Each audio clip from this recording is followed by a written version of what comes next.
பியூட்டிக்கும் கிரேஸுக்கும் வித்தியாசம் இருக்கு. பியூட்டிங்கிறது என்னன்னா டைமென்ஷன் மாறி போகும், அதிகபட்சமா 5-6 வருஷம் மாறி போயிடும். டைமென்ஷன் பேஸ் தான் பியூட்டி. கிரேஸ்ங்கிறது உங்களை நீங்க கம்ப்ளீட்டா அக்செப்ட் பண்ணிக்கும் போது நீங்க ரேடியேட் பண்ற எனர்ஜி.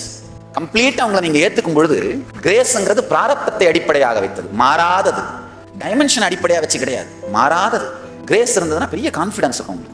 உங்களுடைய நடை உடை பாவனை அத்தனையும் ரேடியேட் பண்ணுது, கான்ஃபிடன்ஸ் ரேடியேட் பண்ணும். ஆனால் இந்த பியூட்டி கான்செப்ட் இருக்கு பாருங்க, 1000 பேர் உங்களை பியூட்டிஃபுல்னு அக்செப்ட் பண்ணிட்டா கூட இன்னொரு 100 பேர் அக்செப்ட் பண்ணிக்காம இருக்கானேன்ற கவலையே தான் வாழ்ந்துட்டு இருப்பீங்க. அதான் பிரச்சனை. ஒருவேளை நீங்க மிஸ் இந்தியாவா மாறினீங்கனால என்ன பண்ணுவீங்க? மிஸ் யூனிவர்ஸா மாறலையே.